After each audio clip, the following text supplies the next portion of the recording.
혹시 우리가 배우는 역사가요, 이게 완성된 이야기가 아니라고 생각해 보신 적 있으세요? 그러니까 중간에 막 중요한 페이지들이 전부 찢겨나간 그런 책 같다면 어떨까요? 오늘 저희가 바로 그 찢겨나간 페이지들에 대한 이야기를 좀 해보려고 합니다. 한때는 분명히 있었는데 지금은 이름만 남은 우리 역사서들. 대체 어떤 책들이 있었고 또 왜 사라졌는지. 그리고 기적처럼 돌아온 몇몇 기록들은 왜 이렇게 격렬한 논쟁의 중심에 서게 됐는지 그 속을 아주 깊숙이 한번 들여다보겠습니다. 네, 오늘 우리가 살펴볼 이 자료들이요, 단순히 사라진 고서 몇 권의 목록, 그런 게 아닙니다. 이걸 비유하자면 마치 누군가 강제로 포맷해버린 컴퓨터 하드디스크에서 민족의 원본 데이터를 복구하려는 시도, 딱 그런 느낌이거든요. 이 기록들이 없다는 게 우리한테 어떤 의미인지, 그리고 되찾았다고 하는 그 기록들을 둘러싼 논쟁의 본질이 대체 뭔지 하나씩 좀 짚어보는 시간이 되면 좋을 것 같습니다. 좋습니다. 그럼 첫 번째 챕터부터 바로 열어보죠. 우리가 잘 아는 삼국사기나 삼국유사에도 이런 책을 참고했다 이렇게 나오잖아요. 네네, 인용 기록이 있죠. 근데 정작 그 원본 책들은 지금 없다는 거잖아요. 유령사서라고 표현했던데 참 와닿더라고요. 어떤 책들이 있었는지 대표적인 것 몇 가지만 좀 짚어주시겠어요? 정말 안타까운 이름들이 많죠. 가장 먼저 그리고 가장 뼈 아프게 지적하는 게 바로 최치원의 제왕연대력입니다. 최치원이요? 신라 최고의 천재학자. 맞습니다. 그 최치원이 신라 왕들의 계보를 쫙 정리한 책인데, 만약 이게 남아있었다면요, 지금도 미스테리로 남아있는 신라 초기의 왕위 계승 문제라던가 베일에 쌓인 가야의 역사가 아주 명확하게 정리됐을 거라고 해요. 와, 학계의 오랜 숙제가 그냥 단번에 풀릴 수도 있었던 거네요. 그렇죠. 그리고 김대문이라는 인물이 쓴 책들도 아주 비중 있게 다루고 있습니다. 김대문, 화랑세기의 저자 아닌가요? 네, 바로 그 인물입니다. 그가 쓴 또 다른 책으로 계림잡전과 한산기가 있었다고 하는데요. 계림잡전은 신라 고유의 설화나 전설, 그러니까 지금의 그리스 로마 신화처럼 아주 풍부한 이야기들을 담고 있었을 거라고 추정돼요. 삼국유사보다도 더 생생하고 다채로운 우리만의 신화가 있었을 수도 있겠네요? 훨씬 더요. 어쩌면요. 그리고 한산기는 이름만 들어도 중요성이 느껴지시죠? 네. 한산이면 지금의 한강 유역을 말하는 거잖아요. 고구려, 백제, 신라가 가장 치열하게 싸웠던 바로 그곳. 맞습니다.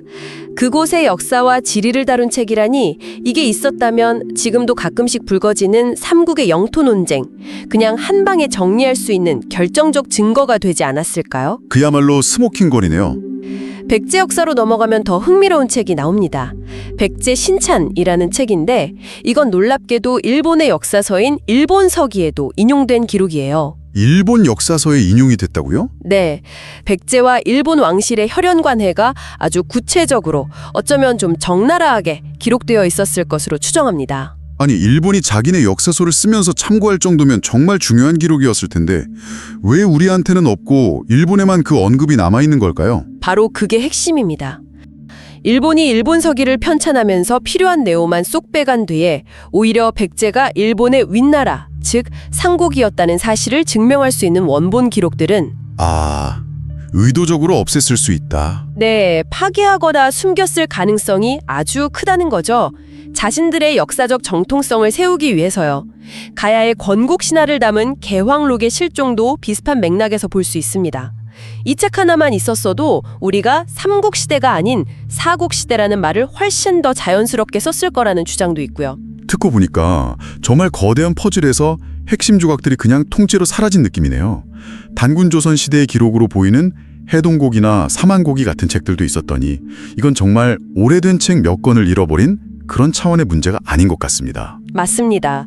그래서 자료의 필자는 이 상황을 역사 데이터의 대규모 삭제라고 딱 규정하고 있어요. 데이터 삭제요? 네, 가야라는 국가, 백제의 해상 네트워크, 신라의 고유 사상, 고조선의 실제 영역 같은 거대한 폴더들이 그냥 딜리트 키 한 번에 싹 사라져버린 거나 마찬가지라는 거죠.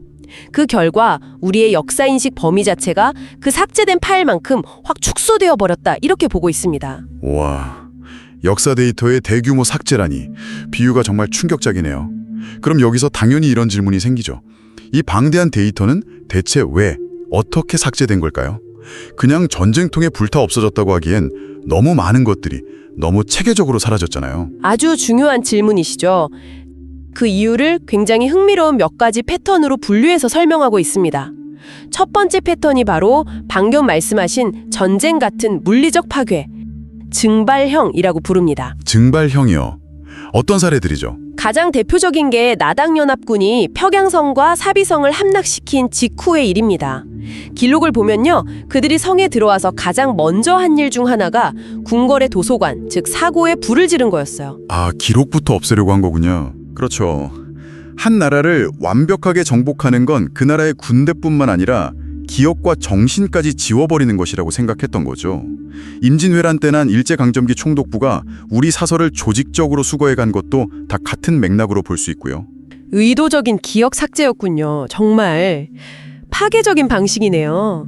다른 패턴도 있습니까? 네, 두 번째는 더 교묘하고 어찌 보면 더 서글픈 방식입니다. 이걸 생존형 또는 스스로 거세한 기록이라고 표현하는데요. 스스로 거세를 했다고요? 네, 살아남긴 했는데 원본 그대로가 아니라는 거죠. 대표적인 예가 바로 우리가 정사로 배우는 삼국사기와 삼국유사입니다. 아니, 삼국석이랑 삼국유사가 거세된 기록이라니요? 그건 좀 충격적인데요? 이 책들이 편찬될 당시 우리나라는 중국이라는 거대한 힘의 영향력 아래에 있었잖아요. 네, 그랬죠. 그래서 책 내용 중에 중국의 심기를 건드릴 만한 부분, 예를 들어 아주 자주적인 역사관이나 중국 중심의 세계관과 맞지 않는 부분들은 편찬 과정에서 스스로 삭제하거나 축소, 왜곡했다는 겁니다. 아, 살아남기 위해서. 네, 어쩔 수 없는 선택이었겠지만 결과적으로 우리는 검열된 역사를 배우게 된 셈이라는 거죠. 와, 살아남기 위해 스스로 역사의 일부를 잘라내야 했다니. 그럼 마지막 패턴은 뭔가요? 이게 가장 비극적이라고 하셨던 것 같은데요. 네, 바로 탄압형입니다. 외부의 압력이 아니라 우리 내부의 권력이 공포를 통해 스스로의 역사를 검열하게 만든 경우죠. 자료에서 꼽는 최악의 사례는 조선 세조 때 내려진 수서령이에요. 수서령이요? 네, 당시 명나라를 너무 과도하게 의식한 나머지 혹시라도 명나라 비위를 상하게 할 만한 내용이 있을까봐 단군 이전의 상고사를 다룬 책들을 국가가 직접 나서서 백성들에게서 걷어들여 불태워버린 사건입니다. 고조선 비사 같은 책들이 이때 다 사라졌다고 해요. 세상에, 우리 손으로 우리 조상의 기록을 불태웠다는 거군요. 정말 민족사 최대의 비극이라는 표현이 과하게 들리지가 않네요. 그렇죠. 한번 상상해 보세요. 만약 고구려가 수나라 대군을 물리친 그 위대한 승리를 기록했을 신집 같은 책이 온전히 남아있었다면 어땠을까요? 지금 중국이 주장하는 동북공정에 대해서 바로 그거죠. 그 책의 단 한 구절만으로도 얼마나 강력한 반박의 근거가 되었겠습니까? 이처럼 기록의 상실은 단순히 옛날 이야기를 잃는 게 아니라 현재와 미래의 외교적, 역사적 주도권까지 잃게 만드는 아주 현실적인 문제라는 게 핵심 주장입니다. 네, 정말 안타까움을 넘어서 분노가 느껴지기도 합니다. 이는 여기서 끝나지 않아요. 이런 절망적인 상황 속에서 기적처럼 일부 기록들이 현대에 다시 모습을 드러냈다는 거죠. 바로 부활형 사서들입니다. 그리고 여기서부터 이야기는 훨씬 더 복잡하고 뜨거운 국면으로 들어가더라고요. 맞습니다. 꺼진 줄 알았던 불씨가 되살아난 셈인데 이걸 반기기는커녕 오히려 막어버리려는 움직임이 나타났다는 거죠. 네네. 대표적으로 꼽는 사례가 세 가지입니다. 1989년에 발견된 화랑세기 필사본, 1979년에 공개된 환난고기, 그리고 1953년에 공개된 부도지입니다. 화랑세기는 저도 들어본 것 같아요. 신라 화랑들 이야기인데 내용이 너무 파격적이라서 논란이 많았다고요. 네, 박창화라는 분이 일본 황실 도서관에서 원본을 몰래 베껴왔다고 알려져 있죠. 우리가 알던 그 근엄한 신라의 이미지를 완전히 뒤엎는 아주 개방적인 성문화나 화랑 조직의 비밀 같은 것들이 적나라하게 담겨져 있어서 학계가 발칵 뒤집혔습니다. 아, 그랬군요. 그런데 황단고기는 그 충격이 훨씬 더 컸어요. 우리가 배운 고조선 이전에 환국, 배달국이라는 시대가 있었고 수십 명의 단군이 다스렸으며 그 영토가 지금의 중국 대륙을 포함할 정도로 광대했다는 내용이 담겨 있었으니까요. 잠깐만요. 그 정도면 우리가 배운 역사의 첫 페이지를 아예 새로 써야 하는 수준이잖아요. 그렇죠. 식민사관을 그냥 뿌리부터 뒤흔드는 내용이죠. 그리고 부도지는 마고라는 태초의 여신에게서 한민족이 시작되었다는 거대한 서사를 담은 책입니다. 서양의 창세기에 비견될 만한 우리 민족 고유의 창세 신화라고 평가하고 있더군요. 자, 그런데 여기서부터 이상한 일이 벌어진다는 거잖아요. 이렇게 엄청난 내용의 책들이 나타났으면 당연히 국가적인 차원에서 진위를 가리기 위한 대규모 연구 프로젝트라도 진행해야 정상 아닌가요? 당연히 그래야죠. 진짜라면 우리 역사가 몇 배는 더 풍부해지는 거고 설령 가짜라고 해도 왜 이런 책이 만들어졌는지 연구하는 것 자체가 의미 있는 일이잖아요. 맞아요. 그런데 현실은 정반대였습니다. 주류 사업계와 정부는 이 책들을 본격적으로 연구하기는커녕 위서, 즉 가짜 책이라는 낙인을 찍고 아예 토론의 테이블에서 치워버리려고 했다는 게 주장입니다. 아니 왜요? 그 이유가 뭔가요? 정말 궁금하네요. 그 이유를 두 가지로 분석하고 있어요. 첫 번째는 학계의 기득권 문제라고 지적합니다. 기득권이요? 네. 그동안 일제 식민사관의 영향 아래 우리 역사는 한반도 안에 갇혀 있었다는 소위 반도 사관을 기반으로 수많은 논문과 연구 성과를 쌓아왔는데 환단고기 같은 책의 내용을 인정하는 순간, 아, 그 모든 게 한순간에 무너질 수 있다. 그렇죠. 자신의 학문적 기반이 흔들리는 걸 두려워한다는 분석입니다. 일종의 밥그릇 싸움이라는 거군요. 그럼 정부는 왜 외면했다는 건가요? 정부의 경우는 외교적 마찰을 피하려는 소극적인 태도 때문이라고 분석해요. 만약 우리가 환단고기의 내용을 공식적으로 인정하면 당장 중국의 동북공정이나 일본의 역사 왜곡 문제와 정면으로 충돌하게 되잖아요. 아, 복잡해지니까요. 네, 그런 문제에 엮이기 싫어서 아예 외면해버리는 안일주의와 비겁함이라는 겁니다. 그래서 필자는 남들은 우리 역사를 훔쳐가려고 혈안인데 우리는 스스로 찾아온 보물을 쓰레기통에 처박고 있다고 아주 강한 어조로 비판하고 있습니다. 와, 정말 날카로운 비편이네요. 자, 그럼 이쯤에서 가장 근본적인 질문을 던져봐야겠습니다. 학계가 이 책들을 위서라고 주장하는 근거는 과연 합리적일까요? 그냥 떼쓰기에 가까운 걸까요? 이 부분을 다룬 네 번째 파트가 정말 흥미진진하더라고요. 네, 화랑새기 논쟁이 대표적입니다. 처음 이 책이 나왔을 때 학계의 주된 비판 논리가 이거였어요. 신라 사회가 이렇게 성적으로 문란했을 리가 없다. 이건 현대인이 상상해서 쓴 음란 소설이다. 잠깐만요. 그건 좀 학문적인 비판이라기보다는 그냥 개인적인 감상에 가까운 것 아닌가요? 내 생각에 그렇지 않으니 가짜다라고 하는 거잖아요, 그냥. 그렇죠. 사료의 내용이 자신의 고정관념과 다르다는 이유만으로 가짜라고 단정하는 건 비학문적인 태도라고요. 그런데 그 후에 아주 결정적인 일이 벌어집니다. 결정적인 일이요? 네. 경주에서 발굴 작업을 하던 중에 남녀가 성행위를 하는 모습이 묘사된 토라던가 당시 생활상을 기록한 목간 같은 유물들이 출토됐는데 그 내용이 화랑세계에 묘사된 개방적인 성문화와 일치하는 부분들이 발견된 겁니다. 와, 그야말로 고고학적 증거가 나타난 거네요. 그럼 학계의 반응은 어땠나요? 우리가 틀렸다, 다시 연구해보겠다 이랬나요? 바로 그 지점에서 가장 분노하는 것 같습니다. 학계의 반응은 사과나 재검토가 아니라 침묵 또는 회피였다고 해요. 침묵이요? 네, 명백한 반대 증거가 나왔는데도 그래도 못 믿겠다거나 아예 그 유물에 대한 언급 자체를 피하는 방식으로 대응했다는 겁니다. 정말 상식적으로 이해가 잘 안 되네요. 그럼 환단고기의 경우는 어땠나요? 환단고기에 대한 공격은 조금 더 과학적인 것처럼 보였습니다.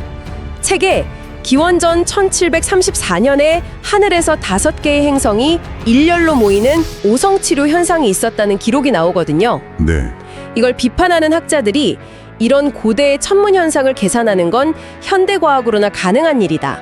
그러니 이건 후대에 누군가가 조작해서 끼워 넣은 것이다 라고 주장했어요. 꽤 그럴듯하게 들리죠. 네, 그건 정말 그럴듯하게 들리는데요. 그런데 이 주장 역시 과학으로 반박됩니다. 서울대학교 박창범 교수가 현대 천문학 프로그램을 이용해서 시뮬레이션을 해봤더니 놀랍게도 그 시기에 실제로 비슷한 천문 현상이 관측되었다는 걸 과학적으로 입증해버린 거예요. 진짜로요? 네, 오차는 좀 있지만 고대인의 관측 기록이라는 점을 감안하면 대단히 정확한 기록이라는 거죠. 아니, 그럼 과학적인 주장마저 과학적인 증거로 반박이 된 거잖아요. 이번에는 뭐라고 하던가요? 화랑세기 때와 똑같았다고 합니다. 과학적 증거 앞에서는 더 이상 할 말이 없으니까 아예 박창범 교수의 연구 결과 자체를 없는 셈치고 무시하는 전력을 택했다는 거죠. 반박을 못하면 그 내용을 토대로 후속 연구를 진행해서 진위를 가리는 게 학자의 자세일 텐데 그냥 귀를 닫아버렸다는 게 이 핵심적인 비판입니다. 듣다 보니까 이건 학문적 논쟁이라기보다 감정적인 싸움처럼 느껴지기도 하네요. 논리가 깨졌으면 승복하는 것이 학문의 기본이다. 이 문장이 그냥 나온 말이 아니었군요. 네, 명백한 증거 앞에서도 그건 우연의 일치다, 아무튼 인정할 수 없다고 버티는 건 학문이 아니라 아집이라고까지 표현하고 있어요. 특히 반론에 대해 아무런 학문적 대답을 내놓지 않는 비겁한 침묵이야말로 진리 탐구라는 학자의 본분을 저버리는 행위라고 아주 강하게 비판하고 있습니다. 존재했지만 사라져버린 우리 역사서들의 이야기부터 기적처럼 돌아왔지만 우리 스스로에 의해 외면받고 있는 기록들의 안타까운 현실까지 살펴봤습니다.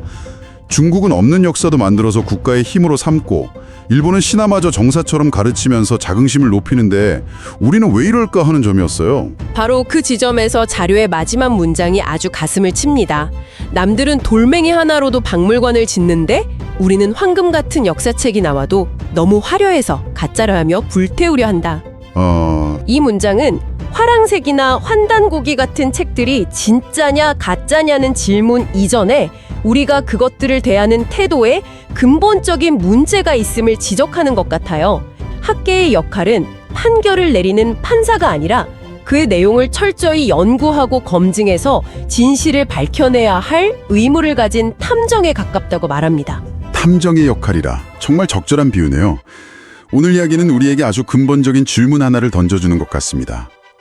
만약 한 국가의 학자들이 새로운 증거 앞에서 기존의 이론을 지키기 위해 연구를 멈추고 침묵을 선택한다면 과연 그 나라의 미래는 어떻게 될까요? 청취자 여러분께서도 한번 깊이 생각해 보실 문제가 아닐까 싶습니다.